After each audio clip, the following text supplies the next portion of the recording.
السلام عليكم ورحمة الله وبركاته. إن الحمد لله نحمده ونستعينه ونستغفره ونعوذ بالله من شرور أنفسنا ومن سيئات أعمالنا. من يهده الله فلا مضل له ومن يضلل فلا هادي له. وأشهد أن لا إله إلا الله وحده لا شريك له وأشهد أن محمدا عبده ورسوله صلى الله تعالى عليه وعلى آله وصحبه وسلم تسليما كثيرا. أما بعد فأعوذ بالله من الشيطان الرجيم. الله الذي خلقكم من ضعف ثم جعل من بعد ضعف قوة ثم جعل من بعد قوة ضعفا وشيبة يخلق ما يشاء وهو العليم القدير. সম্মানিত দিনী ভাতৃমণ্ডলী, পর্দার আড়ালের মা এবং বোনেরা, আল্লাহ রাব্বুল আলামিনের প্রশংসা এবং প্রিয় রাসূল সাল্লাল্লাহু আলাইহি সাল্লামের উপর সালাত ও সালামের পর আজ বৃহস্পতিবার 21শে জিলহজ 1445 হিজরি মোতাবেক 27শে জুন 2024 আমাদের ধারাবাহিক বিষয়ভিত্তিক আলোচনা এই দিনে হয়ে থাকে। আজকের বিষয় একটি গুরুত্বপূর্ণ বিষয়, আর কোরআন সুন্নাহর কথা সবগুলি গুরুত্বপূর্ণ। আল্লাহ রাব্বুল আলামিন যেন আমাদেরকে সে অনুযায়ী যথাযথ আমলের তৌফিক দান করেন এবং সহি শুদ্ধ জ্ঞান অর্জনের তৌফিক দান করেন। বিষয়বস্তু হচ্ছে বড়দের অধিকার বা হক সম্পর্কে। বড়দের বলতে বিশেষভাবে যারা প্রবীণদের, যারা বয়স্ক মানুষ, বার্ধক্যে পৌঁছে গেছে, তাদের অধিকার সম্পর্কে বিশেষভাবে আজকে আলোচনা করব। তাদের হক রয়েছে সমাজের বা পরিবারের। যেসব বয়োজ্যেষ্ঠ মানুষরা রয়েছেন, প্রবীণ মানুষরা রয়েছেন, তাদের বিশেষ কিছু হক অধিকার আমাদের উপর রয়েছে। সেগুলি তাদের ন্যায্য প্রাপ্য। যদি আদায় করি আমরা ফরজ ওয়াজিব আদায় করব, আর যদি আদায় না করি, গাফিলতি করি, তাহলে ফরজ ওয়াজিব আমরা গাফিলতি করব, গুনাহগার হব। আর যেমন গাফিলতির ধরন হবে তেমন গুনহারও ধরন হবে। যদি গাফিলতি বেশি হয় তাহলে বড় ধরনের গুনাহ হবে।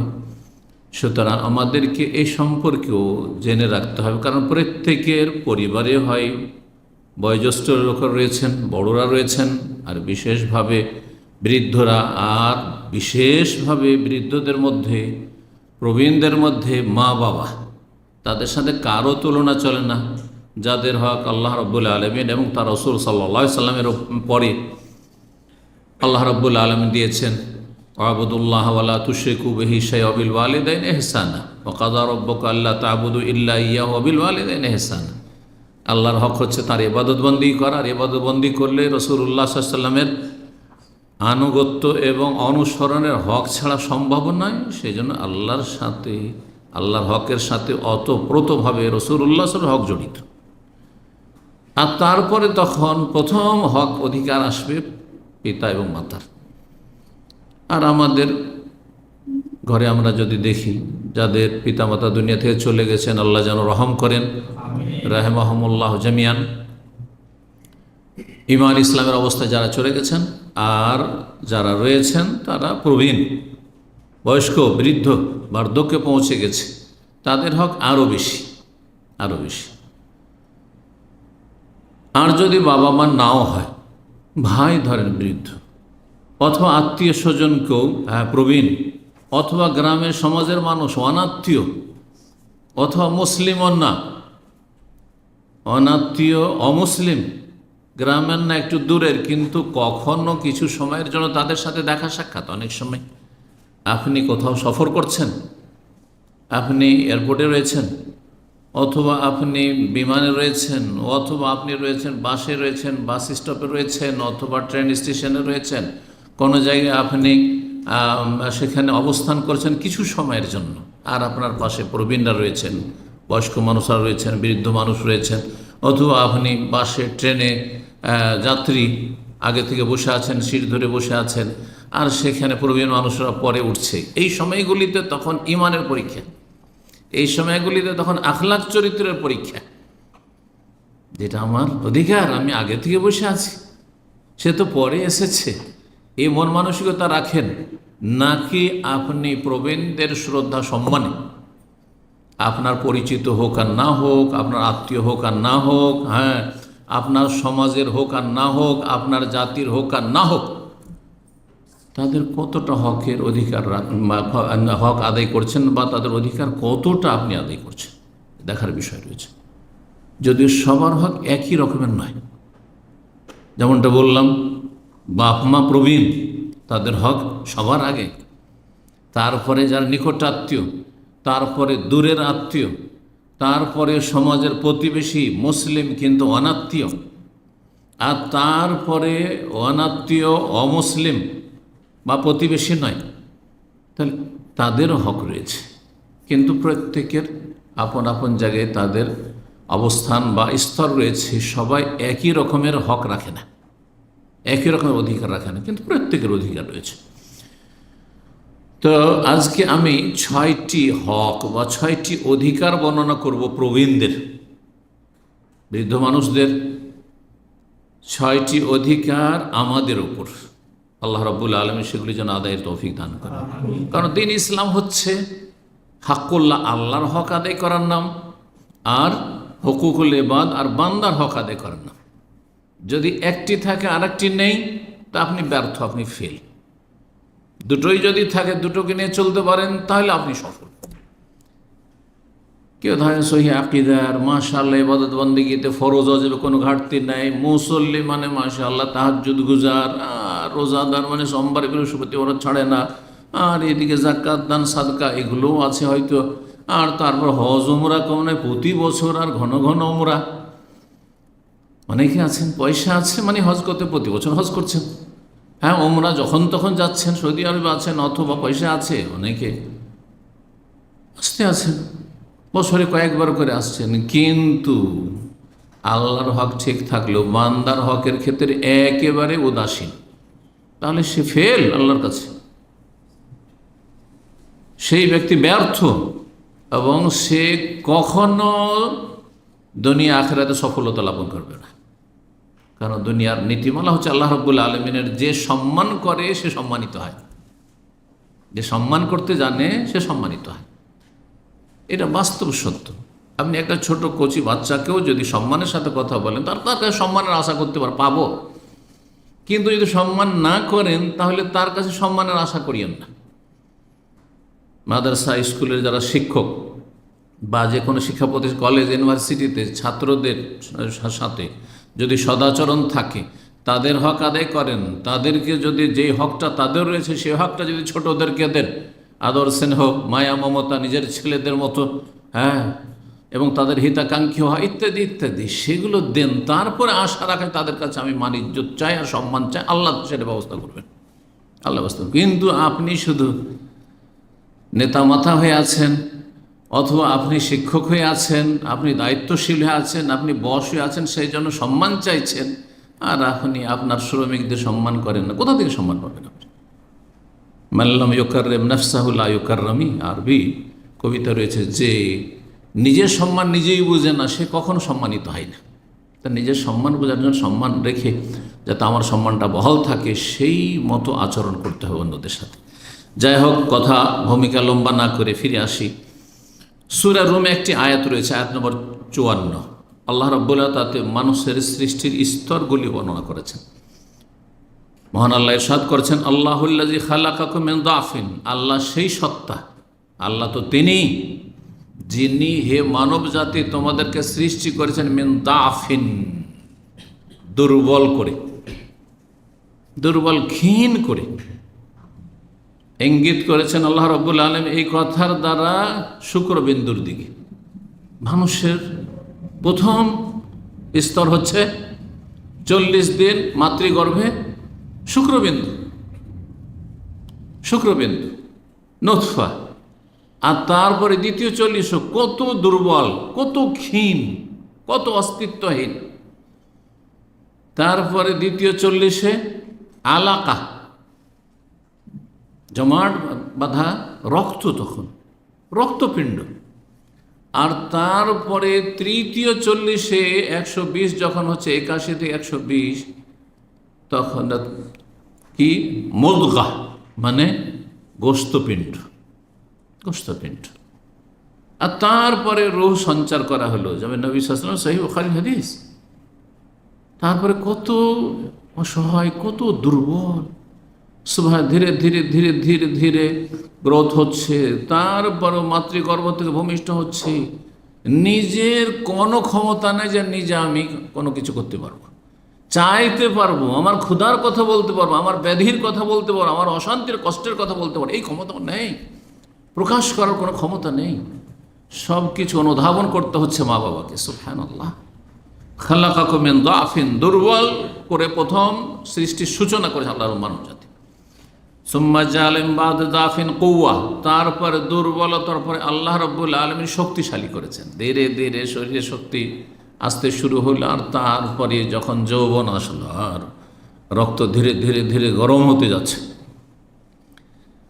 আর তারপরে যখন সাবালক তখন এমন গরম যে বাপ মায়ের চাইতেও রক্ত গরম আর শরীরে জোর বেশি। নিম্বাদে দাফিন কৌয়া, শক্তিশালী। এই শক্তি থাকলো 40, আর অনেকের হয়তো 40 থেকে 50 সেই শক্তিটাকে ধরে রাখতে পারল। আজকাল অধিকাংশ মানুষ পারে না, 30-40 থেকে ডাউন হওয়া শুরু হয়ে যাচ্ছে। যদি আসল হচ্ছে স্বাভাবিক অবস্থা আছে 40 থেকে 50, আপনার যেটা পূর্ণ শক্তি, সেটা মানসিক শক্তি হোক আর বিবেক বুদ্ধির শক্তি হোক আর শারীরিক শক্তি হোক, সেটা আপনি ধরে রাখবেন বা আপনার থাকবে, বহাল থাকবে, যদি পারিপার্শ্বিক অবস্থা খারাপ না হয়, অর্থাৎ শরীরে কোনো রকমের ব্যাধি, মানসিক বা শারীরিক কোনো ব্যাধি অশান্তি না থাকে। তারপরে যতই শক্তিশালী হন না কেন, 50-এর পরে এখন বা 40-এর পরে ধীরে ধীরে ধীরে এখন মাইনাস হতে লেগেছে। যেটা আমরা ছোটোকাল থেকে জানতাম যে এই চশমার যখন প্রয়োজন হয়ে যায়, এটাকে আঞ্চলিক ভাষায়, এই চোখ এখন চশমা চাইছে, না হলে পড়া যাচ্ছে না।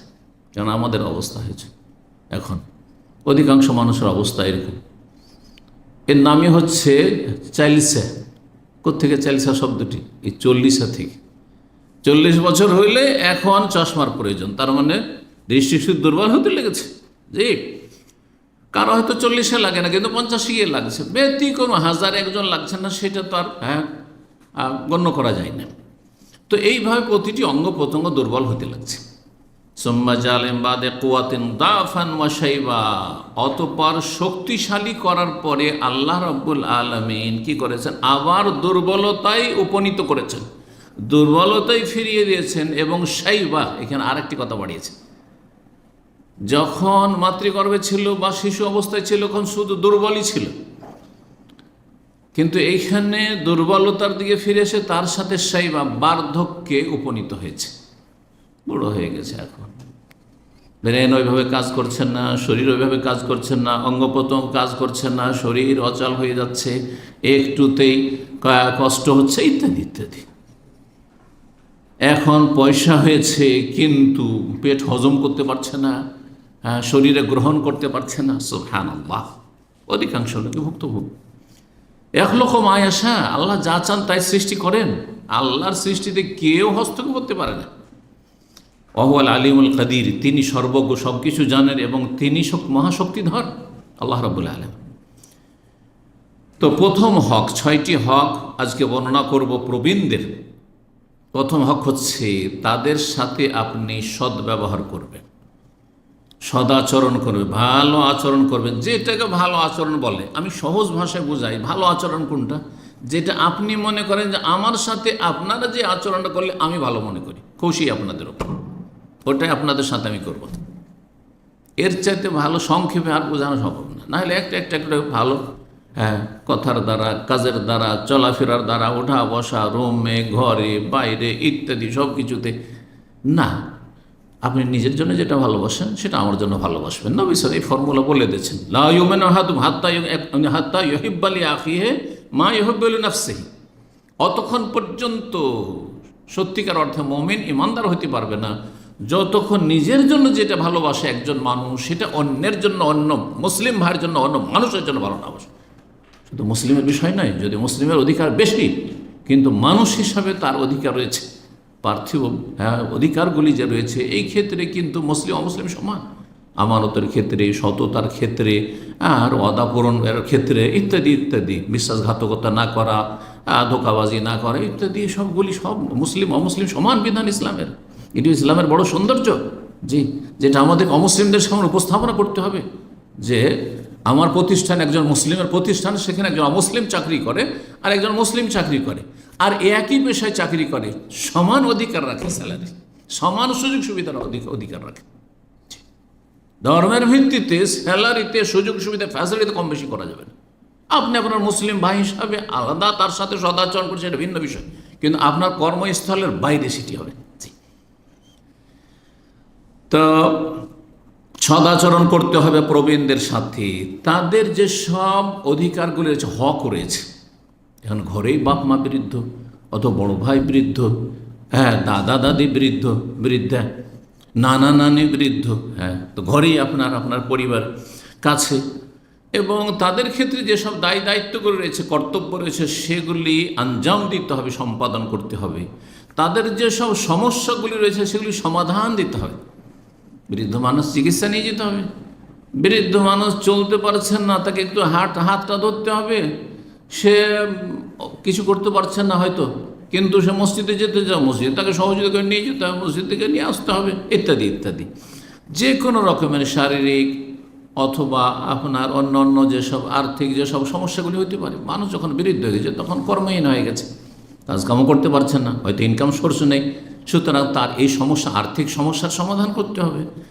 এবং তার যদি কোনো দুশ্চিন্তা থাকে, শোক থাকে, মনোকষ্ট থাকে, সেগুলি দূরীকরণের যথাসাধ্য চেষ্টা করতে হবে, সেগুলি দূর করার চেষ্টা করতে হবে, পাশে দাঁড়াইতে হবে, সমবেদনা জ্ঞাপন করতে হবে, উৎসাহিত করতে হবে, আশ্বস্ত করতে হবে। সুনানে তিরমিজির হাদিস, আনাস বিন মালিক রাদিয়াল্লাহু তাআলা আনহু বর্ণনা করছেন, দলিল হিসাবে বলছেন, যা আশা এখন ইউরিদুন নবী সাল্লাল্লাহু আলাইহি সাল্লাম, জনক বৃদ্ধ ব্যক্তি নবী সাল্লাল্লাহু আলাইহি সাল্লামের সাথে সাক্ষাতের জন্য আগমন করলো। ফাআবতাল কওম আনহু আন ইউআসসিউ, লোকটি বৃদ্ধ মানুষ, আর লোকেরা মজলিসে বসে আছে, মজলিস ভরপুরে আছে, জায়গার একটু সংকীর্ণতা আছে, অভাব আছে, তো লোকেরা নবী সাল্লাল্লাহু আলাইহি সাল্লামের সাথে সাক্ষাৎ করতে এসছে, তাকে লোকেরা নিজ নিজ জায়গাতে একটু সরে গিয়ে বা একটু জায়গা দেবে তাকে, এইরকমটা করতে একটু বিলম্ব করেছে। সাথে সাথে আপনি জায়গার ব্যবস্থা করে দেন। ধরেন একজন মুরব্বী মানুষ, আপনাদের মধ্যে অনেকে যুবক এখানে আছে, আর আমাদের অনেক সময় এই সিটগুলি ফুল হয়ে গেছে, কোনো সিট নেই, আর আপনি যুবক মানুষ, এই নয় যে আপনি খুঁজে নেন এখন বৃদ্ধ মানুষ আপনার চাইতে বয়সের, বা বিশেষ করে 50, 60, 70 হয়ে গেছে, না, আপনি জায়গা ছেড়ে দেন, তিনি বসে যাবেন, আর আপনি উঠে গিয়ে আপনি বন্দোবস্ত করেন আপনার বসার, আপনি ব্যবস্থা করেন। সাহাবীরা একটু দেরি করেছেন, মজলিসে বসে আছেন, ও আসছে, জায়গায় খুঁজে নেবে হয়তো, অথবা যে কোনো কারণে একটু বিলম্ব হয়েছে। ফাকালান নবী সাল্লাল্লাহু আলাইহি ওয়াসাল্লাম, নবী সাল্লাল্লাহু বললেন, লাইসা মিন্না মান লাম ইয়ারহাম সাগীরানা ওয়া ইউআক্কির কাবীরানা, আমাদের দলভুক্ত না ওইসব লোকেরা যারা ছোটদের উপর মায়া মমতা করে না, দয়া করে না, এবং বড়দের সম্মান শ্রদ্ধা করে না। আল্লামা আলবানী রাহিমাহুল্লাহ হাদিসটিকে সহিহ বলেছেন, হাদিস সহিহ। আরেকটি হাদিস রয়েছে আবু দাউদে এবং ইমাম বুখারীর আরেকটি প্রসিদ্ধ কিতাব সহিহ বুখারী আল আদাবুল মুফরাদ, যাতে আখলাক, চরিত্র, এই বিষয়গুলি সম্পর্কে হাদিসগুলি, বিশেষ করে ইবনে আব্দুল্লাহ বিন আমর ইবনে আস রাদিয়াল্লাহু তাআলা আনহু হতে বর্ণিত, বলছেন রাসূলুল্লাহ বলেছেন, মান লাম ইয়ারহাম সাগীরানা ওয়া ইয়ারিফ হাক্কা কাবীরানা, যেই ব্যক্তি ছোটদের উপর দয়া মায়া করে না, ওয়া ইয়ারিফ হাক্কা কাবীরানা, এবং আমাদের বড়দের, প্রবীণদের হক সম্পর্কে অবগত না বা অবহেলা করে, উদাসীনতা দেখাই, ফালাইসা মিন্না, সে আমাদের দলভুক্ত না, সে দলভুক্ত না। বিধানকে যদি অস্বীকারী একবারে করে তাহলে উম্মতেই না। লাইসা মিন্না বলে বহু হাদিস রয়েছে, তার মানে এনে যে উম্মত থেকে বের করে দিয়েছেন নবী সাল্লাল্লাহু আলাইহি ওয়াসাল্লাম, এটি নয়, কিন্তু এটি আবার খারিজিদের, ওই চরমপন্থীদের ব্যাখ্যা। তার ক্ষেত্র বিশেষে বেরিয়ে যাবে, যদি মনে করে যে না, আমি এই বিধান মানি না, নবী সাল্লাল্লাহু আলাইহি ওয়াসাল্লাম হাদিস মানি না, তাহলে উম্মত থেকে বেরিয়ে যাবে, কারণ সেটি কুফরি হতে পারে, ইসলামের গণ্ডি থেকে, উম্মতের গণ্ডি থেকে বেরিয়ে যাবে। কিন্তু যদি তার গাফিলতি থাকে, সব কিছু মানে কিন্তু আমলে ত্রুটি, তাহলে উম্মত থেকে বের করে দেবেন? না, উম্মত থেকে বের, সে গুনাহগার, মানে আমরা ভালো মানুষদের দলভুক্ত না, খাঁটি যে আমার উম্মত যারা, শুধু নামে উম্মত নয়, কাজে উম্মত, প্রকৃত উম্মত, আকিদা, আমলে, মানহাজে, আদর্শে, আখলাকে, চরিত্রে, তাদের দলভুক্ত না, আমাদের দলভুক্ত না।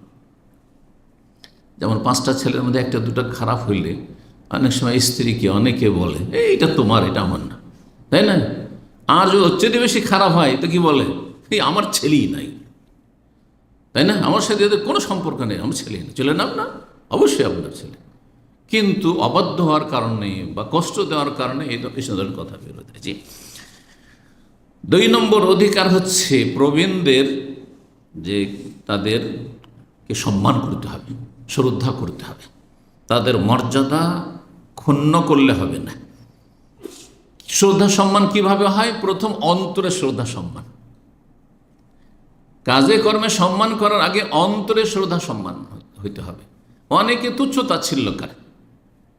একটা বৃদ্ধ মানুষ হয়তো অপরিষ্কার লিবাস পোশাকে চলাফেরা করে, আমাদের মতো আপনাদের মতো তো পারবে না, বা যুবকদের মতো স্মার্ট হইতে তার পারবে না। বয়সের সাথে একটা খানিকটা সম্পর্ক আছে এই বিষয়গুলির। তো অনেক সময় যুবকরা মানে অরুচি বোধ করে তাদের সাথে বসতে, বা একটু ঘৃণা প্রকাশ করে, তুচ্ছ তাচ্ছিল্য করে। না, এটা যেন না হয়। অন্তরে যেন ইজ্জত সম্মান থাকে, সম্মান থাকে। যেমন প্রবীণদের পাশে বসা। বাপ মা অনেকে বড় বড় শিক্ষিত হয়েছে, পয়সা তো যথেষ্ট বাপ মাকে দিচ্ছে, কিন্তু তাদের সাথে বসে যে 10 মিনিট আধা ঘন্টা কথা বলবে, প্রতিদিন সকাল বিকালে একটু দেখা সাক্ষাৎ করবে, তাদের পাশে বসবে, তাদের সমস্যাগুলি বুঝবে, এমনিও বসে একটু গল্প, এতে যে বাপ মা কত শান্তি পায়, বা প্রবীণ দাদা দাদি, নানা নানি যদি তা কত যে শান্তি পায়, যে আমার ছেলেটা, আমার মেয়েটা, বা আমার নাতি, আমার নাতিন আমার পাশে বসে প্রতিদিন কথা বলে, আমাকে জিজ্ঞাসা করে সুখ দুঃখের কথা।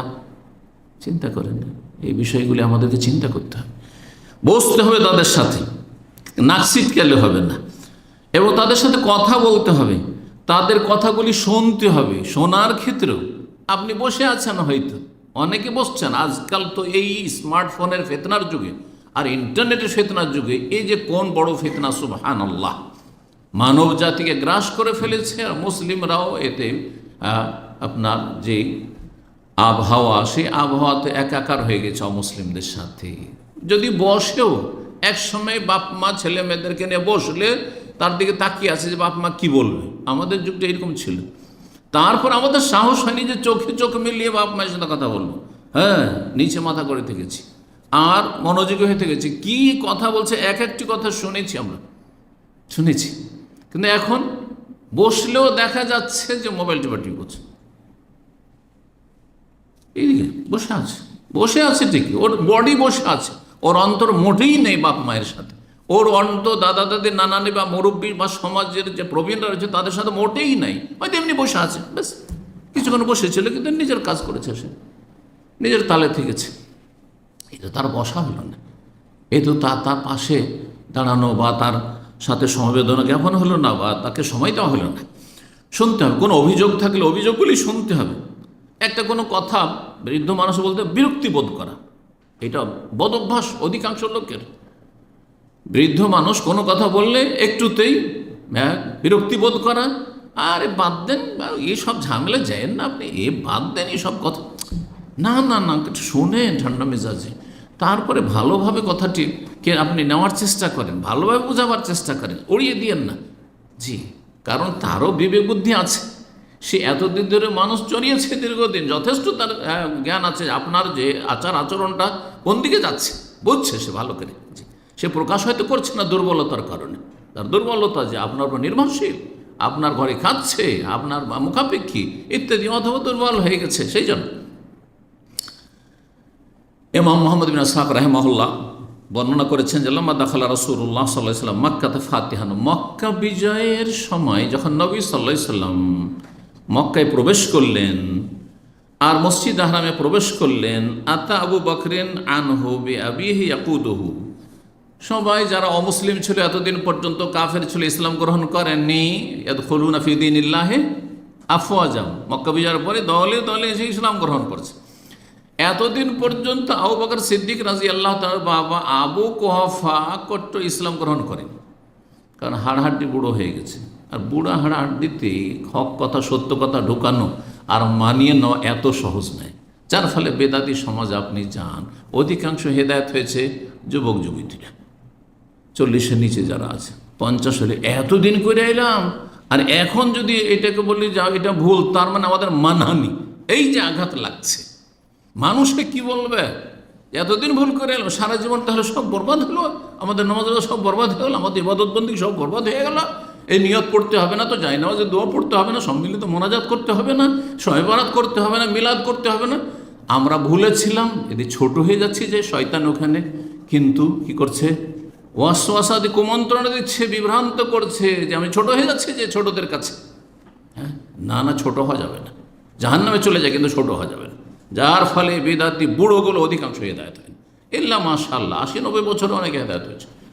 মানে কিং ফাহাদ পেট্রোলিয়াম ইউনিভার্সিটিতে এক ভাই ছিলেন এখানে, তো তিনি মাস্টার্স অথবা পিএইচডিতে ছিলেন, আর তিনি আসা যাওয়া করতেন, খুব নিয়মিত আমাদের সেন্টারে আসতেন। 1 বছর আগে, করোনার আগে তিনি চলে গেছেন। ওনার দাদা আমার আলোচনা করে শুনেছে, তার 90 বছরের বেশি বয়স, একবারে শেষ বয়সে তারপরে ইন্তেকাল করেছেন রাহিমাহুল্লাহ তাআলা। তো তিনি এই আলোচনাগুলি পাওয়ার পরে বড় আক্ষেপ করে ওই ভাই আনিসুর রহমান আমাকে এসে, আমার দাদা বলছে যে এই আলোচনাগুলি যদি আমি আমার যৌবনকালে পেতাম, এই কথাগুলি যদি আমি শুনতে পেতাম, জীবনে কেউ শোনায়নি। আমরা তো ওই পরম্পরা ধর্মকর্ম করেছি, নামাজ রোজা তো করেছি, কিন্তু সব বেদাতি তরিকা। নাওয়াইতা নাসুমা গাদান দিয়ে রোজা রেখেছি, হ্যাঁ নাওয়াইতু দিয়ে নামাজ শুরু করেছি, আর এইসব যত বেদাত সব করেছি, নেকিও করেছি, গুনাহও করেছি, কিন্তু এইভাবে আল্লাহ জানে কবুল হবে কি, আল্লাহ মাফ করবেন হয়তো, হেদায়েত হয়েছে। কিন্তু ব্যতিক্রম অধিকাংশ যারা প্রবীণ, তাদেরকে হেদায়েত হইতে শয়তান বেশি বাধা দেওয়ার সুযোগ পায়। শয়তান সব জায়গায় সুযোগ নেয়, কিন্তু সেখানে গিয়ে বেশি সাকসেস হয়। আবু বকর রাদিয়াল্লাহু তাআলা আনহু তার বাবাকে হাত ধরে টানতে টানতে নিয়ে আসলেন কার কাছে? নবী সাল্লাল্লাহু আলাইহি ওয়াসাল্লামের কাছে, ইসলাম কবুল করার জন্য, যে আমার আব্বা ইসলাম কবুল করবে। বাড়ি থেকে বৃদ্ধ বাবা অনেক বেশি বৃদ্ধ হয়ে গেছে, কোনো রকম করে কষ্টে চলছেন, তাকে নিয়ে আসছে যে রাসূলুল্লাহ সাল্লাল্লাহু আলাইহি ওয়াসাল্লামের কাছে গিয়ে আপনাকে কালেমা পড়ে মুসলমান হইতে হবে, চলেন। ফালাম্মা রাহু রাসূলুল্লাহ সাল্লাল্লাহু আলাইহি ওয়াসাল্লাম, যখন দেখলেন রাসূলুল্লাহ সাল্লাল্লাহু আলাইহি ওয়াসাল্লাম আবু বকরকে যে তার বাবাকে এইভাবে নিয়ে আসছে, কালা বললেন, হাল্লা তারাক্তা শেখ ফি বাইতিহি। শেখ মানে এলেমের শেখ নয়, শেখ মানে বয়সের শেখ। শেখ কয় রকমের বলেছি এর আগে? 3 রকমের। এলেমের শেখ শেখুল এলম, আর এক হচ্ছে শেখুল মাল, পয়সার শেখ। আরবদেরকে শেখ বলা হয়, এ দুবের শেখ। দুবের শেখ কিসের শেখ? হ্যাঁ, 30 বছর বয়স বছর দুবের শেখ। কোথেকে শেখ এগুলো? ওই পয়সার শেখ। হ্যাঁ, ধনাঢ্য ধনকুপকে শেখ বলা হয়। আর এক শেখ হচ্ছে আরবিতে শেখুল অমর, এজের বয়সের শেখ। তো এই ছিল বয়সের শেখ। তো হাল্লা তার একটা শেখ, এই বৃদ্ধ মানুষকে তুমি কেন বাড়িতে ছেড়ে দাওনি? ফি বাইতে হাত্তা আকুনা আনা আতিয়া ফি, আমাকে বলতে আমি যেতাম তাকে কলমা পড়াই তোমাদের বাড়িতে, তোমার বাবার ঘরে। কেন তাকে কষ্ট করে এরকম করে নিয়ে আসলে? সুবহানাল্লাহ। রাসূলুল্লাহ সাল্লাল্লাহু আলাইহি সাল্লাম, চিন্তা করুন, আজকালকার পৃথিবীর ধরেন বড় একটি দেশের রাষ্ট্রনায়ক, চিন্তা করতে পারেন যে এই ধরনের কথা, আমি তার বাড়ি যেতাম, কেন তাকে নিয়ে আসবো? যার কাছে দেখা সাক্ষাতের কোনো সুযোগই পাওয়া যায় না। নবী সাল্লাল্লাহু আলাইহি সাল্লামের কাছে যে কোনো মানুষ এসে দেখা সাক্ষাৎ করতে পারে, নর হোক, নারী হোক, ছোট হোক, বড় হোক। আর তারপরে বলছেন আমি যেতাম, কেন তুমি কষ্ট দিয়ে তাকে নিয়ে আসলে? আবু বকর সিদ্দিক রাদিয়াল্লাহু তাআলা জবাব বললেন, ইয়া রাসূলুল্লাহ হুয়া আহাক্কু আন ইয়ামশিয়া ইলাইকা মিন আন তামশি আনতা ফি। আপনি কেন তার কাছে যাবেন? তার বেশি অধিকার যে সে আসবে আপনার কাছে এসে ইসলাম কবুল করবে। কারণ মানুষের পিপাসা লাগলে কূপের কাছে, যেটা কূপ আসে না আমার কাছে, কথা বোঝা গেছে না? কূপের কাছে আমাকে যেতে হয়। সুতরাং তাকে যদি জাহান্নাম থেকে বাঁচতে হয়, আমার বাবাকে জান্নাত পেতে হয়, আপনার কাছে সে আসবে, আপনি কেন তার বাড়ি যাবেন আর তাকে ইসলাম কবুল করাতে যাবেন? এই জন্য আমি নিয়ে এসেছি। আপনাকে বলিনি, আমি জানাইনি যে আমার আব্বা ইসলাম কবুল করবে। যদি জানাইতাম আগে থেকে যে আমার আব্বা ইসলাম কবুল করবে, তা আপনি আমার বাড়ি আগেই চলে যেতেন। তা সে আসুক, এসে আপনার সাথে দেখা করুক আর ইসলাম কবুল করুক। ফাজিলা সাহবাইনে আদিহিন, নবী সাল্লাল্লাহু আলাইহি ওয়াসাল্লাম সামনে বসালেন। প্রবীণ ব্যক্তি, অন্যরা আছে কিন্তু সামনে বসালেন। দূরে নয়। জি, এটা হচ্ছে বাণিজ্য। তারপরে আমি যেতাম, তাকে কেন কষ্ট দিলে? এগুলি হচ্ছে আমাদের জন্য শিক্ষণীয় বিষয়। নবী সাল্লাল্লাহু আলাইহি ওয়াসাল্লামের আদর্শ, উসওয়া হাসানা। সুম্মা মাসাহ রাসূলুল্লাহ সাদরাহু, তারপরে রাসূলুল্লাহ সাল্লাল্লাহু আলাইহি ওয়াসাল্লাম তার সিনাই, বুকে হাত বুলালেন, হাত ফিরালেন। জি, বরকতের জন্য। নবী সাল্লাল্লাহু আলাইহি সাল্লামের হাতে বরকত ছিল, প্রতিটি অঙ্গ প্রত্যঙ্গে বরকত ছিল, তার পোশাকে বরকত ছিল, তার চুলে বরকত ছিল, তার ঘামে বরকত ছিল, তার সব কিছু থুথুতে বরকত ছিল। কিন্তু আমার আপনার ক্ষেত্রে এই তাবারুকের রাখা, বিশ্বাস রাখা, এটা বেদাতি বিশ্বাস, বরং সেটা শিরকও পৌঁছিতে পারে। এটা হচ্ছে সহি আকীদা, বিশুদ্ধ আকীদা, বিশুদ্ধ আকীদা। ভালো করে মনে রাখবেন, তাবারুকের ক্ষেত্রে নবী সাল্লাল্লাহু আলাইহি ওয়াসাল্লামের পরে কেউ আবু বকর ওমরের পোশাক থেকে, অথবা থুথু থেকে, অথবা ঘাম থেকে, অথবা চুল থেকে, পশম থেকে কেউ বরকত হাসিল করেননি। যদি এই মর্যাদা আবু বকর, ওমর, ওসমানকে সাহাবীরা না দিয়ে থাকেন, তাহলে আমাদেরকে, আলেমদেরকে, মুরব্বীদের, বুজুর্গানে দিনকে আপনি কেন দিবেন? এটা কোথায়? এখানে বেদাতি আর সুন্নাহ অনুসারীর মাঝে স্পষ্ট পার্থক্য আপনি করতে পারবেন। যতগুলি মহল দেখেন ভারত, বাংলাদেশ সংখ্যাগরিষ্ঠ, তাদের কাছে এই তাবারক আছে। এক পরিবার দাওয়াত দিয়েছে, অনেক আগে যখন মদিনায় লেখাপড়া করতাম, তখন তো বয়স বেশি হয়নি, 25 বছর বয়স। সেই সময় বাড়িতে দাওয়াত দিয়েছে, কিন্তু খুব ভালোবাসতো, সে সরকারি চাকরি করতো, আর এখনও সম্পর্ক তার সাথে আছে। তো তার বাড়িতে দাওয়াত দিয়েছে আর ঘরে বসে খাওয়াচ্ছে, আর তার মধ্যে পর্দার আড়াল থেকে তার স্ত্রী বলছেন যে শেখকে একটু রেখে দিতে বলেন, একটু খাবার রেখে দিতে বলেন। বলছেন না না না, এটা ইসলামে নেই, কারণ তারা হচ্ছে অন্য ঘরানা, ওই বেদাতি ঘরানার লোক, তো ওই বিশ্বাস নিয়ে সে বলছে।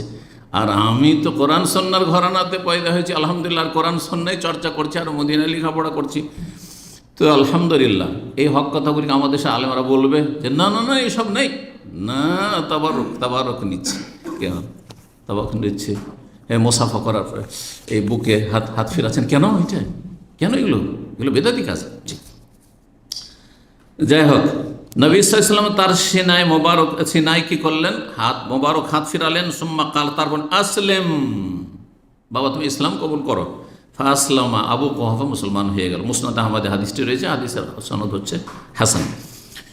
3 নম্বর অধিকার হচ্ছে বড়দেরকে ডাকবেন, হ্যাঁ, সমবয়স্কদের মতো সম্বোধন করে নয়, ছোটদের মতো করে সম্বোধন করে না, তাদের নাম ধরে ডাকবেন না।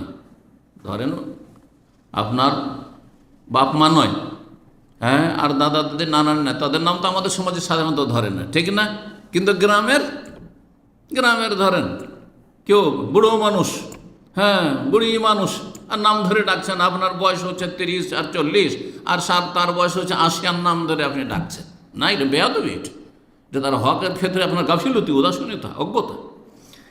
তো বড়দেরকে ডাকবেন এমন নামে বা এমন উপাধিতে যেটা তাদের কাছে পছন্দনীয়, তারা যেটাকে ভালোবাসে।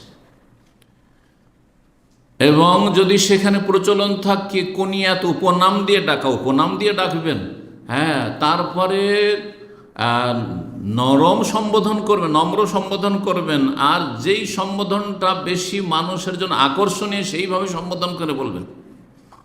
একজন 70-80 বছরের মানুষ সামনে চলে যাচ্ছে, আর পেছন থেকে ও শোনেন শোনেন শোনেন শোনেন, বেয়াদবি হইল না? এদিকে আদব হইল না? এটা আদব হলো না। কেন আমাদের সমাজের লোকের তো কোনো আলেমের ক্ষেত্রে এটা করবেন না, শোনেন শোনেন না, দৌড় দিয়ে যাবে, পাশে গিয়ে কথা বলতেন। তাহলে আলেমের আপনি সম্মান করতে যাচ্ছেন না, আপনি মুরব্বীর কেন সম্মান করতে যাচ্ছেন, প্রবীণের কেন সম্মান করতে যাচ্ছেন না? না, এটা করবেন না। যেমন আরব দেশে কুনিয়ত দিয়ে ডাকা, উপনাম দিয়ে, মানে আবু ফুলান, অমুকের বাবা আবু আবদুল্লাহ, হ্যাঁ বলছে না, হ্যাঁ, আবু ফাহাদ, আবু ফয়সাল, ডাকছে না? ডাকছে না? আমাদের দেশে কি নাই?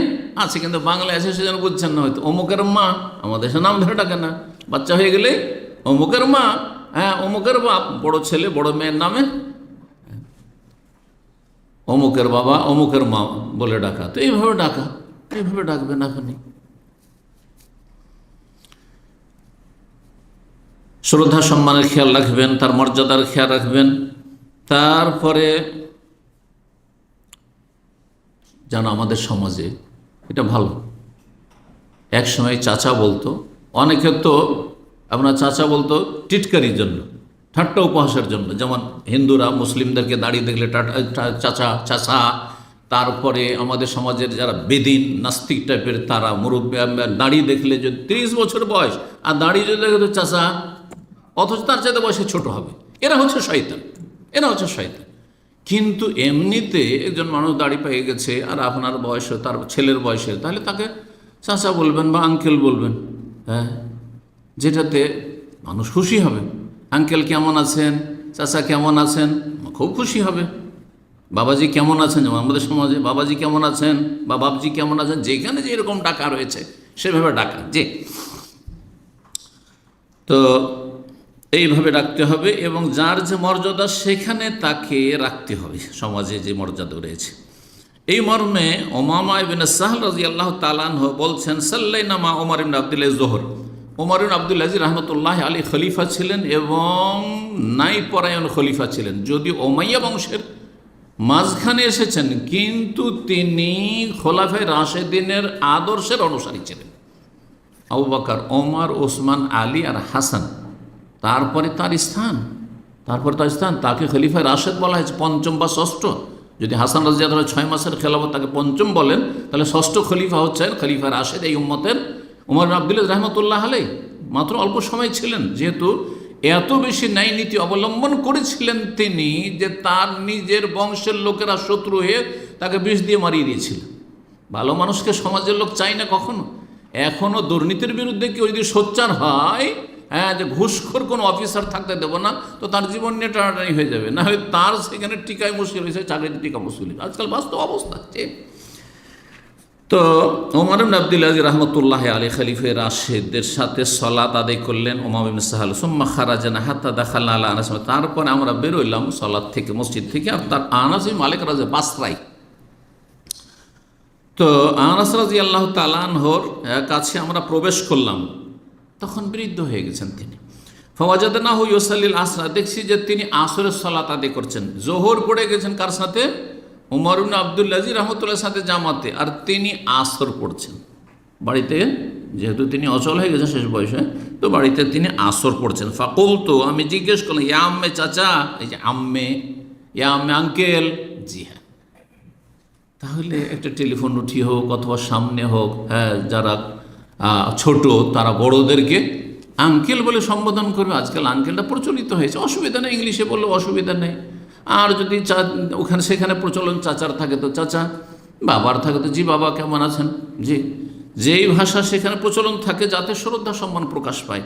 ইয়া আম্মে এখনও রয়েছে আরব দেশে, বড়োদেরকে, মুরব্বীদেরকে আম্মি কেইফাল হাল, জি। মাহাদিস আল্লাদি সাল্লাতা, ই আবার কোন সালাত পড়ছেন আপনি এই সময়ে? আমরা জোহর পড়ে আপনার বাড়ি আসছি, হয়তো কিছুক্ষণ লেগেছে, কিছু লেট হয়েছে, কিন্তু তারপরেও আসর, মানে মসজিদে আসরের সময় এখনো হয়নি। তাহলে আল আসর, আসর পড়ছি। তাহলে হাজি সলাত রাসূলিল্লাহ, আপনি এখন আসর পড়ছেন? বলছে হ্যাঁ, তোমরাই ভুল করছো, তোমরাই বিলম্ব করে দিয়েছো।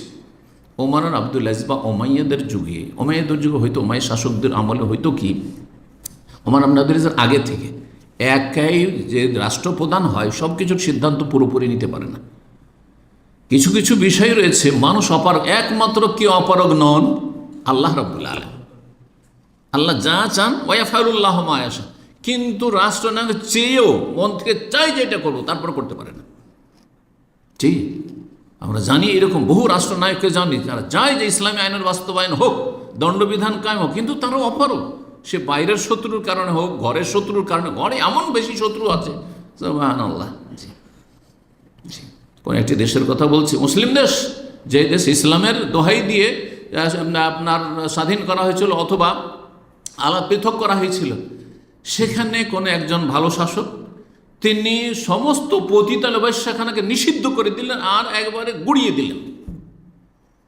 তখন যারা দেশের নাস্তিক, ইসলামের শত্রু, যারা নারীদেরকে নিয়ে ভোগবিলাস করতে চায়, নোংরামি করতে চায়, তারা এই পতিতাদেরকে, বেশ্যাদেরকে নিয়ে বিশাল মিছিল বের করে, বিক্ষোভ মিছিল বের করে দিল, দেশের চলাফেরা অচল করে দিল। দেখছেন না, তা ঘরে কত শত্রু আছে, বাইরের শত্রু তো আছেই। চিন্তা করেছেন বিষয়গুলি? কিন্তু আমরা তো মনে করছি যে না, খুব সহজ মনে হয়, কোন ফায়া কোন বললেই মনে হয় হয়ে যাবে। হ্যাঁ, কিন্তু অনেক সময় অপারগ, পেরে উঠছে না। তো আল্লাহ রাব্বুল ভালো জানছেন সে পারছে না না করছে না, ওই হিসাবে আল্লাহ হিসাবে নেবেন প্রত্যেকের। জি।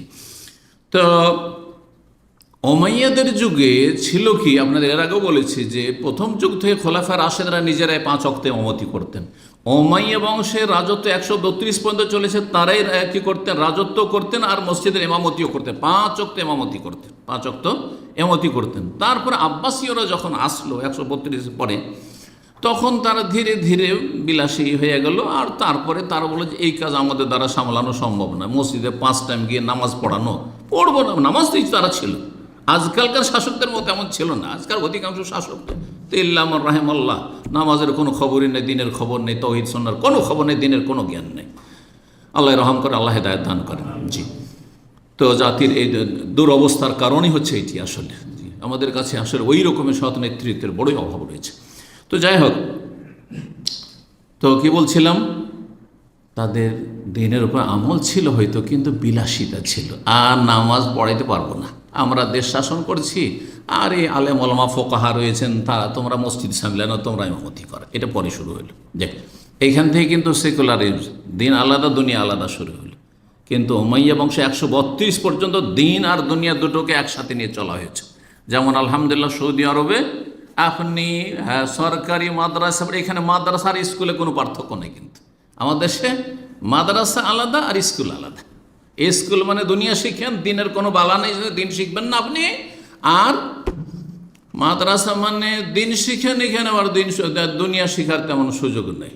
কিন্তু সৌদি আরবে একটা ছেলে ক্লাস 1 থেকে তাওহীদ পড়ছে, ফিকহ পড়ছে, হাদিস পড়ছে, আর তারপর আরবি ভাষাও পড়ছে, আর তার সাথে আপনার তাফসীরও পড়ছে, আর তার সাথে দুনিয়াও পড়ছে, ভূগোল পড়ছে, বিজ্ঞান পড়ছে, আপনার ম্যাথ পড়ছে, সব কিছুই পড়ছে, আর একসাথে নিয়ে চলছে। এটা হচ্ছে সঠিক ইসলাম। আল্লাহ জানে সঠিক ইসলামের দিকে প্রতিটি মুসলিমকে এবং মুসলিম জাতিকে ফিরে আসার তৌফিক দান করেন। তো এই উমাইয়া আমল খোলাফা রাশেদের যুগ পর্যন্ত আপন ওয়াক্তে, আউয়াল ওয়াক্তে, উত্তম ওয়াক্তে সালাতগুলি আদায় করা হতো। কিন্তু উমাইয়া বংশের শাসকরা ইমামতি করলেও তারা যতক্ষণ না যাচ্ছে মসজিদে, ইমামতি হচ্ছে না, তাদের অপেক্ষা করতে হচ্ছে। আর তারা আরাম বিশ্রাম করছে, কে উঠায়, উঠছে, এই করতে লেট হয়ে যেত, যার ফলে নামাজগুলো বিশেষ করে দুপুরে খেয়ে দিয়ে বিশ্রাম কাইরুল্লাহ, সুতরাং আসর লেট, আর রাত্রে ঘুমিয়েছে ফজর লেট। এই যে ফজরে বিলম্ব করা আর আসরে বিলম্ব করা হানাফি মযহাব প্রচলিত না, কমপক্ষে 1 থেকে 1.5 ঘন্টা, 2 ঘন্টারও পার্থক্য রয়েছে। বিশেষ করে আসরে তো এরকম আছে, আর ফজরে ওই রকমই আধা ঘন্টা 40 মিনিট আগে ফজর, বরং কোনো মসজিদে দেখা যায় 15 মিনিট পরে সূর্য উঠে যাচ্ছে, মসজিদ থেকে বেরোচ্ছে সূর্য উঠে গেল। এই হলো তাদের সালাতের দুরবস্থা। তারা নামাজের 12টা বাজিয়ে ফেলেছে, নামাজের ওয়াক্তের। তো এইটা শুরু হয়েছে কখন, সূচনা এর এই দুটো সালাতে বিলম্ব করা, এই ভোগবিলাসী এই শাসকদের যুগে, যারা না গেলে জামাত শুরু হচ্ছে না, আর জামাত শুরু করতে জনগণ পারছেও না, অপেক্ষা করছে। আনাস রাজি আউয়াল ওয়াক্তে সালাত আদায় করছে, এদিকে জোহর শেষ করে গেছে, কিছুক্ষণ হয়নি, 10 মিনিট হয়তো হয়নি, 15 মিনিট, ওদিকে আসরের সময় হয়ে গেছে, এত বিলম্ব করে। জি। তো বলছেন আনাস রাদিয়াল্লাহু আনহু, হাযিহি সালাতু রাসূলিল্লাহ, এই হচ্ছে রাসূলুল্লাহ সাল্লাতের সময়, আল্লাতী কুন্না নুসাল্লি মাহু, নবী সাল্লাল্লাহু আলাইহি ওয়াসাল্লামের সাথে এই ওয়াক্তে, এই সময়, যেই সময় আসর পড়ছি, এই সময় পড়তাম, আর তোমরা এখন জোর, তোমরা সুন্নাতের খেলাফ কাজ করছো। যেটা দেখাবার বিষয়, যেখানে তাকে সম্বোধন করেছেন, কি বলে, ইয়া আম্মি, চাচা, জি, আঙ্কেল। 4 নম্বর অধিকার হচ্ছে প্রবীণদের, বয়স্ক মানুষদের ইমামতির ক্ষেত্রে কাকে আগে বাড়াবেন। নবী সাল্লাল্লাহু আলাইহি ওয়াসাল্লাম বলেছেন, যদি 2 জনে হাফেজ হয়, 2 জনে আলেম, সমান সমান আলেম, সমান সমান হাফেজ, তাহলে দেখতে হবে যে আলেমের ক্ষেত্রে আবার সুন্নাহ সম্পর্কে জ্ঞানী কতটা। 2 নম্বরে আগে কতটা কার মুখস্থ আছে এবং সালাতের ফিকহ জ্ঞান আছে। শুধু মুখস্থ থাকলে হবে না, হাফেজ কিন্তু সালাতের মাসলা মাসাইল জানা, সিজদার মাসলা মাসাইল জানা, তাহলে সে অধিকার রাখে না। সিম্পল হাফেজ যথেষ্ট নয়, সালাতের ফিকহ, সালাত সম্পর্কে সে জ্ঞানী আলেম, আর তারপরে গোটা কোরআন হাফেজ তাহলে 1 নম্বরে। 2 নম্বরে হচ্ছে যদি দুটোতে সমান এতে সমান হয়ে যায় তাহলে সুন্নাহ সম্পর্কে হাদিস সম্পর্কে কার বেশি জ্ঞান রয়েছে। 3 নম্বরে কে আগে হিজরত করেছে বা কে আগে ইসলাম গ্রহণ করেছে কোনো হাদিস রয়েছে। আর তারপরে 4 নম্বরে সহিহ মুসলিম হাদিস রয়েছে যে আকবারহুম সিন্নান, যার বয়স বেশি। শেষখানে সব কিছুতেই সমান সমান, হ্যাঁ সব কিছুতেই একই সাথে ইসলাম গ্রহণ করেছে, একই রকম, হ্যাঁ মদিনা থেকে 2জনই পাস করেছে, 2জনের ইলম একই রকমের, 2জনই হাফেজ সমান সমান, তাহলে দেখতে হবে কার বয়স বেশি। জি, তাহলে ইমামতির ক্ষেত্রে। তারপরে কোনো মজলিসে কথা বলার ক্ষেত্রে যদি প্রবীণ মানুষ থাকেন আর যোগ্যতা আছে আর কথা বলার সুযোগ সবার নাই, তাহলে তাদেরকে কথা বলার চান্স দিতে হবে। 2জন এসেছেন একটা মাসলা নিয়ে, একজন যুবক ধরেন কম বয়সের, আরেকজন বেশি বয়সের, আর যুবকটা বেশি বাকপটু, সে আগেতে মাসলা জিজ্ঞাসা করা শুরু করেছে। না, মাসলা জিজ্ঞাসা করতে প্রবীণকে দেন, মুরব্বীকে দেন, জি তিনি কথা বলবেন। আপনি শোনেন। এইরকমই খাবার দাবার ক্ষেত্রে, খাবার পানীয়র ক্ষেত্রে বড়কে আগে দেন, হ্যাঁ খাদ্য হোক পানীয় হোক। এইরকমই কোনো জায়গায় প্রবেশের ক্ষেত্রে দরজা দিয়ে ঢুকছেন কোনো জায়গায়, আগে হ্যাঁ প্রবীণ ব্যক্তিকে ঢুকতে দেন। দরজা থেকে বেরোচ্ছেন, একজন প্রবীণ মানুষ বেরোচ্ছেন আর আপনি যুবক মানুষ, আগে আপনি তার সামনে দিয়ে আপনি বেরিয়েছেন না, আপনি দরজাটাকে ধরে রাখেন আর তাকে বেরোতে দেন। এইভাবেই নবী সাল্লাল্লাহু আলাইহি ওয়াসাল্লাম শিখিয়েছেন। জি, এই মর্মে বেশ কিছু হাদিস সহিহ বুখারীতে 594, এইরকমই কয়েক জায়গায় সহিহ বুখারীতে রয়েছে। 2636, সহিহ মুসলিম 1081। বলছেন মালিক বিন হুয়াইরিস, তারা কয়েকজন যুবক গিয়েছিলেন নবী সাল্লাল্লাহু আলাইহি ওয়াসাল্লামের কাছে গিয়ে ইসলাম গ্রহণ করলেন, আর প্রায় 2 সপ্তাহের মতো থাকলেন, আর সমান সমান দিন শিখলেন। দিন শিখার পরে যখন ফিরে আসলেন, বলছেন যে আনা ওয়া সাহেবুন লি, আমার এক সঙ্গী, 2জনেই যখন ফিরে আসছে বাড়ি, যুবক মানুষ ছিলেন, যাও বাড়ি যাও তোমরা, আজদেন না তোমরা আজান দেবে। যে কেউ আজানের ক্ষেত্রে বড় হজরুরি নয় বা ইলম হজরুরি, কেউ একজন আজান দিলেই চলে।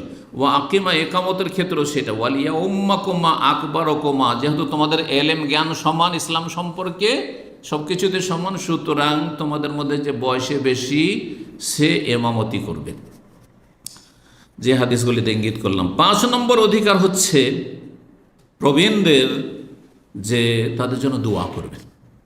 সবার জন্য দোয়া, কিন্তু বিশেষ গুরুত্ব সহকারে তাদের জন্য দোয়া করবেন। দেখা সাক্ষাৎ হলে দোয়া দেবেন তাদেরকে। কি দোয়া দেবেন? আল্লাহ যেন আপনাদেরকে দীর্ঘায়িত করেন, হ্যাঁ নেক আমলের সাথে, নেক জীবনের সাথে। শুধু দীর্ঘায়িত করার দোয়া করা কিন্তু আযাব। যদি কোন আল্লাহ আপনাকে কি করুক, দীর্ঘায়িত করুক, এটি কিন্তু নেক দোয়া নয়, বদদোয়া। আর এই দোয়া কবুল হয়ে যদি 120 বছর বাঁচে, আর যেমনই 80 হলে তেমনই বিছানা ধরে নিল, আর পেশাব পায়খানা বিছানায়, তার জন্য 40 বছরের আযাবেরই দোয়া হইল আপনার, তাই না? না, মোটেই না। আর জালিল ওমর, নিষ্ক্রিয় আয়ু থেকে আশ্রয় কামনা করেছেন। যেই আয়ুতে গিয়ে মানুষ নিষ্ক্রিয় হয়ে যায়, কোনো কাজ করতে পারে, নিজের কাজ নিজে সামলাতে পারে না, নিজের কাপড় পরিবর্তন করতে পারে না, নিজের পেশাব পায়খানা যেতে পারেন না, হ্যাঁ নিজে খেতে পারেন না, তাকে সব কিছু করিয়ে দিতে হয়। আল্লাহ হেফাজত করুক এরকম বয়স থেকে। জি, আল্লাহুম্মা আউযু মিন আন উরাদ্দা ইলা আরযালিল ওমর, নবী সাল্লাল্লাহু আলাইহি ওয়াসাল্লামের আশ্রয় কামনার দোয়া। আমার আশ্রয় কামনার উপর 3টি সম্ভবত আলোচনা আছে বিস্তারিত, আর তাতে যতগুলি আশ্রয়ের দোয়া, নবী সাল্লাল্লাহু সুন্নতি দোয়া, সবগুলি সেখানে আমি কালেক্ট করে পেশ করার চেষ্টা করেছি। আল্লাহ রাব্বুল আমাদেরকে উপকারী জ্ঞান দান করেন। তাদেরকে দোয়া দেবেন, কিন্তু আমাদের দেশের একটি দোয়া আমাকে খুব ভালোই লাগে, আল্লাহ আপনাকে হায়াত তাইয়্যিবা দান করেন বা নেক হায়াত দান করেন, হ্যাঁ দীর্ঘায়িত করেন, কিন্তু নেক জীবনের সাথে। হ্যাঁ, এই হায়াত তাইয়্যিবা মানে, আবার যারা আমাদের দেশে দোয়াও দেয় তারা তো দুনিয়া বুঝে, দিন বুঝে না, যার ফলে মনে করে হায়াত তাইয়্যিবা মানে অনেক পয়সাওয়ালা, হায়াত তাইয়্যিবা মানে অনেক সুস্থ, দুনিয়ার নিয়ামত। কিন্তু হায়াত তাইয়্যিবার আসল হচ্ছে কি? দিন, হ্যাঁ আর জান্নাত। হায়াত তাইয়্যিবা হচ্ছে দুনিয়া যতদিন বেঁচে আছেন দিনের, শহীদ দিনের ওপর, আর সহি আকীদা মানহাজের ওপর, আখলা ভালো চরিত্র, ইসলামী চরিত্রের ওপর, আর তারপরে আল্লাহর কাছে গিয়ে যেন জান্নাত নিশ্চিত থাকে। এটা হচ্ছে হায়াত তাইয়্যিবা। মান আমিলা সালিহাম মিন যাকারিন আও উনসা, যদি ভালো আমল করে, নর হোক আর নারী হোক, ফালানুহিয়ান্নাহু হায়াতান ওয়া হুয়া মুমিন, ঈমানের অবস্থায়, ঈমানের অবস্থায়, কুফরের অবস্থায় নয়, শিরকের অবস্থায় নয়। ফালানুহিয়ান্নাহু হায়াতান, তাহলে তাদেরকে হায়াত তাইয়্যিবা দেব। হায়াত তাইয়্যিবা মানে জান্নাতের জীবন। জান্নাতের জীবন। তাহলে হায়াতে তাইয়্যিবা মানে আমরা সীমিত নিয়ত করব, বলবো হায়াতে তাইয়্যিবা, আর নিয়ত করলাম যে আল্লাহ যেন আপনাকে অনেক পয়সা দেয়, আল্লাহ হায়াতে তাইয়্যিবা দিক, আল্লাহ আপনাকে অনেক যেন আয়ু দেয়। না না না, এটা আপনি সীমিত করে দিলেন আপনি। তো দোয়া করবেন আল্লাহ যেন তাদেরকে নেক হায়াত দান করেন, সুস্থতার হায়াত দান করেন, নেক আমলে তৌফিক দান করেন, ভালো কাজের তৌফিক দান করেন, হ্যাঁ, এবং আল্লাহ রাব্বুল আলামিন যেন সবসময় ভালো রাখেন, ইত্যাদি ইত্যাদি, হ্যাঁ, সফলতা দান করেন, এসব দোয়া রব্বুল আলমিনের দোয়া শিখেছে সূরা বনী ইসরাইল আয়াত নম্বর 23-24 যে আয়াতগুলি রয়েছে বাপ মায়ের হক সম্পর্কে সূরা বনী ইসরাইল ইসরাতে, তাতে আল্লাহ বলছেন দোয়া শিখে কি, ওয়াকুর, বলো কি, রব্বির হামহুমা কামা রাব্বায়ানি সাগীরা, রব্বির হামহুমা কামা রাব্বায়ানি সাগীরা, রব্বিগফিরলি ওয়া লিওয়ালিদাইয়া, জি, রব্বানা গফিরলি ওয়া লিওয়ালিদাইয়া ওয়া লিল মুমিনিনা ইয়াওমা ইয়াকুমুল হিসাব।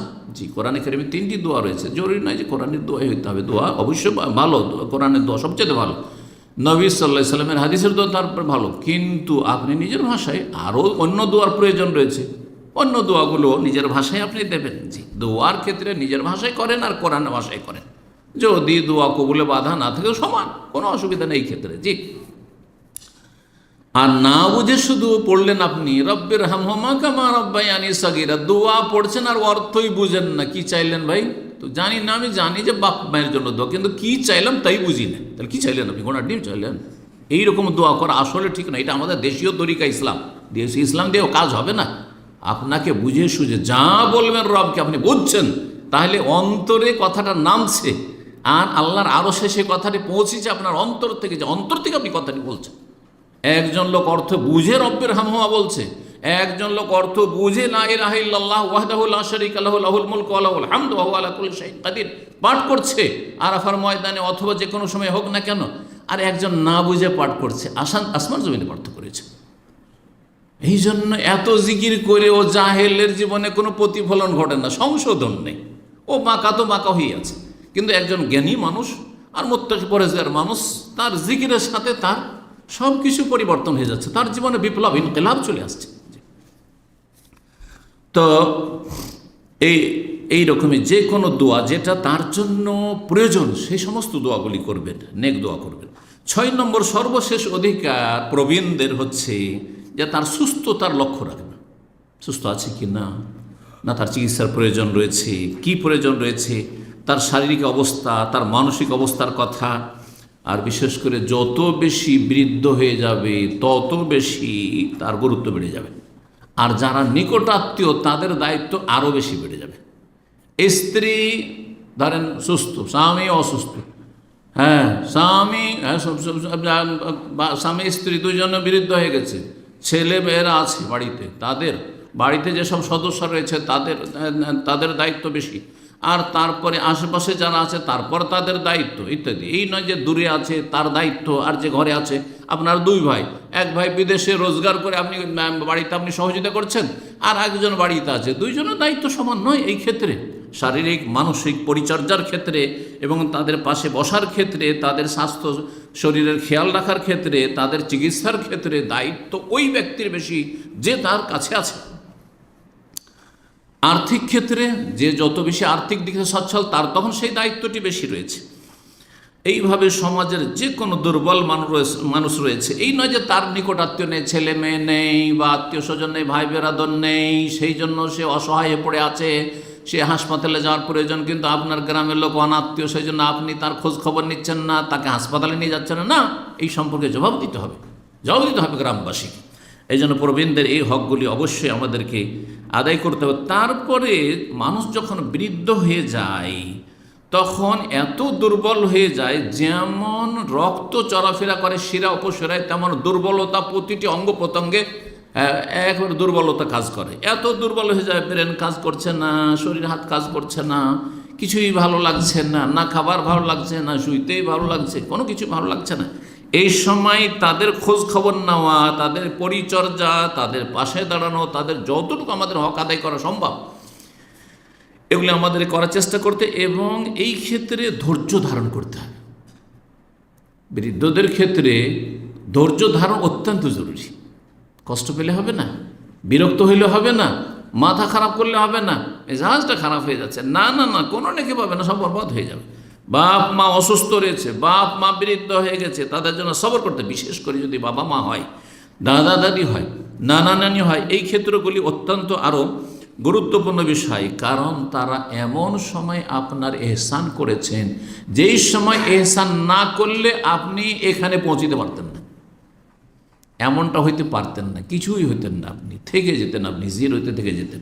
হালাত আলাল ইনসান হিন মিনাদ দাহর, এমন একটা সময় ছিল মানুষের, লাম ইয়াকুন শাইউম মাযকুরা, কিছুই ছিল না, কোনো উল্লেখযোগ্য কিছু ছিল, অস্তিত্বহীন ছিলেন আপনি। তাহলে আল্লাহ রাব্বুল আলামিন সৃষ্টি করেছেন, কিন্তু আপনার আমার এত দূর বেড়ে আসার পেছনে যেই শ্রম আর যার শ্রম কাজ করেছে তারা হচ্ছেন আল্লাহর এহসানের পরে বাবা মায়ের এহসান, মাতা পিতার এহসান। সুতরাং আহসেন কামা আহসান আল্লাহু ইলাইক, আল্লাহ যেমন বাপ মায়ের মাধ্যমে এহসান করেছেন আমাদের দুর্বল সময়ে, অসহায় যখন ছিলাম তখন, সুতরাং তাদের সাথে এহসান করতে হবে। দাদা দাদির তাদের এহসান রয়েছে, হ্যাঁ, পরোক্ষভাবে তাদের এহসান রয়েছে আমাদের ওপর। নানা নানির পরোক্ষভাবে এহসান রয়েছে, যদিও প্রত্যক্ষ নয়। আপনার মায়ের ওপরে এহসান রয়েছে, আপনার বাবার ওপরে এহসান রয়েছে, সেই এহসানের কারণে আপনার ওপরে এহসান হয়েছে যে আজকে আপনি এত দূর আসতে পেরেছেন। রব্বুল আলম এই বিষয়গুলি আমাদের উপলব্ধি করার তৌফিক দান করেন এবং আমলের তৌফিক দান করেন। আর মনে রাখবেন, একটি কথা দিয়ে শেষ করছি, যে সমাজের যারা বৃদ্ধ মানুষ বা পরিবারের বৃদ্ধ মানুষ, এরা আমাদের জন্য কল্যাণকর, এরা আমাদের অকল্যাণ নয়, কল্যাণকর। এরা আমাদের জন্য বরকতের ওসিলা, বরকতের মাধ্যম, আমাদের রিজিক বৃদ্ধির একটি ওসিলা মাধ্যম, আমাদের বয়স বৃদ্ধি, আমাদের সুস্থতা, আমরা মানসিক, শারীরিক, পারিবারিক দিক থেকে সুখে থাকবো যদি আমাদের মুরব্বীদের, প্রবীণদের আমরা খিদমত সেবা করি এবং তাদের খোঁজ খবর নিই। আর তাদের সাথে যদি দুর্ব্যবহার করি, তাদের সাথে খারাপ আচরণ করি, তাহলে যেমন কর্ম তেমন ফল হবে। আজকে আপনি যৌবনকালে বা আপনি আপনার বাপ মায়ের সাথে, দাদা দাদির সাথে খারাপ আচরণ করেন, নানানের সাথে খারাপ আচরণ করেন, সমাজের যারা মুরব্বী প্রবীণ তাদের সাথে আপনি খারাপ আচরণ করলেন, আপনিও যখন ওই বার্ধক্য উপনীত হবেন তখন আপনার সাথে সমাজের যুবকরা আর অন্যরা আপনার সাথে সে আচরণই করবে। কারণ এটি হচ্ছে প্রবাদ, আর কামা তাদিন ও তোদান আরবিতে বলা হয়, সেটা হচ্ছে যেমন কর্ম তেমন ফল। জি, ওয়াহসেন ইন্নাল্লাহ ইউহিব্বুল মুহসিন, আল্লাহ বলছেন তোমরা এহসান করো, আল্লাহ এহসানকারীকে পছন্দ করেন। এই মর্মে একটি হাদিস শোনাই, দুর্বলদের ওসিলে আমাদের রিজিকে বরকত হয়, দুর্বলদের ওসিলে আমাদের আয়ু বৃদ্ধি হয়, দুর্বলদের ওসিলায় আমরা সুস্থ থাকি। দুর্বলদের কারণে, দুর্বলদের সাথে যদি আমাদের সদাচরণ থেকে থাকে। সহিহ বুখারী 2681 নম্বর হাদিস, মুসাব বিন সাদ বর্ণনা করছেন যে সাদ আমার বাবা একবার, যেহেতু তার ধন দৌলত ছিল আর সুস্থতাও ছিল, আর খুব সবল মানুষ, সুঠাম মানুষ ছিলেন, মনে মনে তার একটা বিষয় ছিল যে আমি অন্যদের চাইতে অনেক সিনিয়র, শ্রেষ্ঠ। নবী সাল্লাল্লাহু আলাইহি ওয়াসাল্লাম অনুধাবন করতে বলেন বিষয়টি, তখন বলেন হাল তুনসারুনা ওয়া তুরজাকুনা ইল্লা বিদুআফাইকুম, তোমাদেরকে যে সাহায্য করা হয় এবং তোমাদেরকে যে রিজিক দেওয়া হয় তোমাদের সমাজে, পরিবারে যারা দুর্বল আছে তাদের ওসিলাতে, তাদেরকে তোমরা দেখাশোনা করো, সেই জন্য আল্লাহ তোমাদেরকে রিজিক দেন এবং তোমাদের সাহায্য করে থাকেন। আবু দারদা রাদিয়াল্লাহু তাআলা আনহু বলছেন, সামিয়াতুন নবী সাল্লাল্লাহু আলাইহি ওয়াসাল্লামকে বলতে শুনেছি। এই মর্মে আরেকটি হাদিস, নবী সাল্লাল্লাহু বলছেন, ইবগুনি দুআফা আকুম, আমাকে হাসরের মাঠে তলাশ করিও দুর্বলদের মাঝে। হাসর মাঠে যখন তলাশ করবে, যেখানে বড় বড় নেতারা আছে আর বড় বড় যারা দুনিয়ার ওই রকম ধনকুব ছিল, বড় বড় পয়সা দিয়ে অনেক দান খয়রাত করেছে আর তারপরে অনেক হজ করেছে, উমরা করেছে, এইরকম লোকের কাছে খুঁজে পাবে না, পাবে খুঁজে ওদের কাছে যারা সমাজের দুর্বল অসহায়। সমাজের নেতা মাথার কাছে খুঁজে পাবে না, আমাকে খুঁজে পাবে সমাজের যারা দুর্বল, অসহায়, হ্যাঁ, যারা দুর্গত, একেবারে কঠিন আর্থিক দিক থেকে, মানসিক দিক থেকে, শারীরিক দিক থেকে, অঙ্গ প্রত্যঙ্গের দিক থেকে, বিভিন্ন দিক থেকে, খোঁড়া, অক্ষম ইত্যাদি, তাদের মাঝে খুঁজি আমাকে। ইবগুনি দুআফা, তোমাদের দুর্বলদের মাঝে আমাকে তলাশ করিয়ে হাসরের মাঠে। ফাইন্না তুরজাকুনা ওয়া তুনসারুনা বিদুআফা, কারণ তোমাদেরকে সাহায্য করা হয়, সাহায্য প্রাপ্ত হও তোমরা এবং তোমাদের রিজিকে বরকত দেওয়া হয় তোমাদের দুর্বলদের ওসিলায়। তিরমিজির হাদিস 1624 নম্বর, মুসনাদে আহমদ এবং সহিহ মুসলিমে হাদিসটি রয়েছে। আরও বিভিন্ন হাদিসের কিতাবে রয়েছে, এখানে আলোচনা শেষ করছি। রব্বুল আলামিন যেন আমাদেরকে যথাযথ প্রত্যেকের হক আদায়ের তৌফিক দান করেন। আমাদের সমাজে, আমাদের পরিবারে ছোট রয়েছে, তাদের হক আদায়ের তৌফিক দান করেন আর বিশেষ করে যেহেতু আলোচ্য বিষয় হচ্ছে প্রবীণদের বড়দের হক যথাযথ আদায়ের তৌফিক দান করেন। আল্লাহ রব্বুল আলামিন তার আগে তার হক আদায়ের তৌফিক দান করেন, ফারায়েজ ওয়াজিব যেগুলি আল্লাহর দিনের সেগুলি আদায়ের তৌফিক দান করেন, মানুষের হক আদায় করার তৌফিক দান করেন, তার সৃষ্টির হক আদায়ের তৌফিক দান করেন, সমস্ত গুনাহ থেকে পাপ থেকে আল্লাহর পাপের রাস্তা থেকে আল্লাহ বাঁচিয়ে রাখেন। ওয়া সাল্লাল্লাহু সাল্লাম নবিয়িনা মুহাম্মদ ওয়া আলা আলিহি ওয়া সাহবিহি আজমাইন।